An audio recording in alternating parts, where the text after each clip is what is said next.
नीलू, ये बहुत बहुत मामूली हार नहीं है, मैं ऐसा मानता हूं कि किसी तरीके से जोड़ तोड़ करके 122 तक पहुंच गए हैं, ऐसा नहीं है।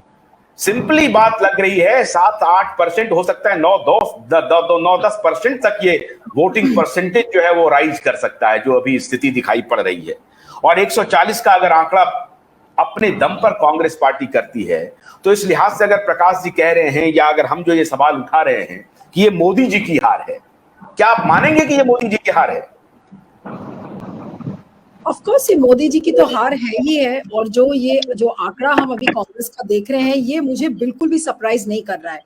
क्योंकि जब मैं ट्रैवल कर रही थी तो मुझे इस चीज का आभास वहां पर था, जो एक सेंस गांव के और अर्बन पॉकेट से मिल रहा था। तो जो चीजें कही जा रही थी, मैं बहुत कंजर्वेटिव एस्टिमेट उस समय भी प्रोग्राम्स में कहती थी, जहां जहां पर भी लाइव जाती थी, कि 120, 115 और 120 से नीचे कांग्रेस का नहीं आएगा। ये मेरा कंजर्वेटिव एस्टिमेट होता था कि इससे नीचे कांग्रेस का आंकड़ा नहीं आएगा, क्योंकि जो एक सेंस ग्राउंड से हमें मिल रहा था वो यही था कि बहुत भारी सत्ता विरोधी लहर है, और उस सत्ता विरोधी लहर, बीजेपी के लिए वो लहर बहुत ज्यादा महंगी पड़ेगी। और आज ये चीज सामने बिल्कुल दिख रही है। बीजेपी का साथ किसी भी फैक्टर ने नहीं दिया है। अगर आप जितने भी फैक्टर्स अगर आप आज देखें, उसको एनालाइज करें एक एक करके, मुझे आज वो पार्लियामेंट्री बोर्ड की मीटिंग याद आ रही है, जो आज मैं व्यूअर्स से शेयर करना चाहूंगी। पार्लियामेंट्री बोर्ड की जब यहाँ दिल्ली में बैठक हुई थी, तो येदियुरप्पा, आपको याद होगा कि वो गुस्से से बाहर निकल गए थे। एक बीजेपी लीडर से मेरी उस समय बात हुई फोन पर, और उन्होंने ये ऑफ द रिकॉर्ड कहा, यहाँ पर उनका नाम लेना ठीक नहीं है, उन्होंने ये कहा कि येदियुरप्पा का गुस्से से बाहर निकलना पार्लियामेंट्री बोर्ड के लिए, ये आप मान लीजिए कि बीजेपी अब चुनाव नहीं जीत सकती है। एक ये वो बड़ा सिग्नल था।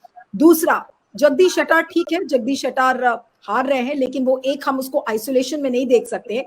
लेकिन जो लिंगायतों का जो एक ब्लेसिंग रहती थी बीजेपी के लिए, आज वो फैक्टर काम नहीं कर रहा है। कांग्रेस ने अपने तरीके से रीच आउट किया, जो 5 गारंटीज हैं, और ये मैं खुद आपको दावे से कह सकती हूँ, क्योंकि गांव गांव में जहां मैं गई थी, उन गारंटी कार्ड्स को एटलीस्ट 80% हाउस होल्ड्स में कांग्रेस ने रीच आउट करने की कोशिश किया है लोगों तक।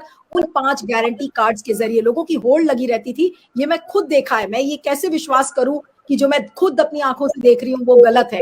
तो और एक अग्रेसिव सोशल मीडिया कैंपेन किया कांग्रेस ने, एक ट्रैप भी ले किया, जो कि बहुत कम, मुझे खेद हो रहा है, लेकिन जर्नलिस्ट भी इसको समझ नहीं पाए। मैंने एक आर्टिकल भी अभी लिखा था पिछले हफ्ते फ्री प्रेस जर्नल में, कि जब ये बजरंग दल का बैन जो अनाउंस हुआ है, मेन स्ट्रीम मीडिया उसको ये कहता रहा कि देखिए ये बजरंग बली मोमेंट है, प्रधानमंत्री नरेंद्र मोदी ने आकर सारा चुनाव पलट दिया है। लेकिन मैं आपको उस समय से, आज 10 दिन पहले से मैं ये बात कह रही हूँ कि ये एक क्लेवरली क्राफ्टेड स्ट्रैटेजी थी कांग्रेस की, कि रिवर्स पोलराइजेशन हो। आप ओल्ड मैसूरू रीजन में देखिए क्या रिजल्ट है, किस तरीके से मुस्लिम्स एकत्रित होकर उन्होंने कांग्रेस को वोट दिया है। तो ये एक ट्रैप था जिसमें कि बीजेपी फंसी, और बीजेपी नहीं, सबसे पहले इसमें प्रधानमंत्री नरेंद्र मोदी उस झांसे में फंसे, क्योंकि जैसे ही बजरंग दल के बैन की बात कही गई, बजरंग दल के खिलाफ एक्शन की बात कांग्रेस ने कही, तो तुरंत प्रधानमंत्री ने उसको बजरंग बली से जोड़ दिया।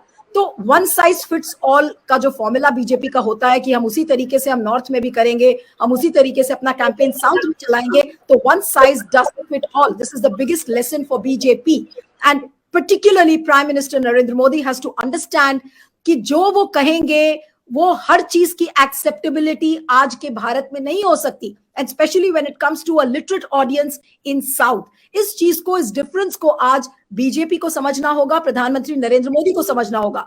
3 दिन पहले अगर आप बीजेपी के जितने पोस्टर्स आ रहे हैं, जितने एग्जिट पोल्स आ रहे हैं, उन्होंने प्रधानमंत्री नरेंद्र मोदी की जो तस्वीर थी, बड़ी conveniently they dropped of, and whose picture emerged? It was JP Nadda. So it was an evidence enough to understand कि ये जो पूरी टोपी है वो प्रधानमंत्री नरेंद्र मोदी के ऊपर नहीं, जेपी नड्डा के ऊपर पहनाई जाएगी, कि ये जो हार है, हम भले, आप भले, या प्रकाश पोरे सर इस समय जरूर बोले, और फैक्ट भी है कि क्योंकि पूरा जो कैंपेन था वो नरेंद्र मोदी के इर्द गिर्द केंद्रित कर दिया गया, तो एक नरेंद्र मोदी की तो बड़ी हार है ही, लेकिन साथ में किस तरीके से एक झूठा कैंपेन बीजेपी ने खड़ा किया, जमीनी मुद्दों को ये इंश्योर किया कि लोग उसको समझे ना। लेकिन आज ये बहुत बड़ी जीत है कर्नाटका के लोगों की, मैं कहूंगी।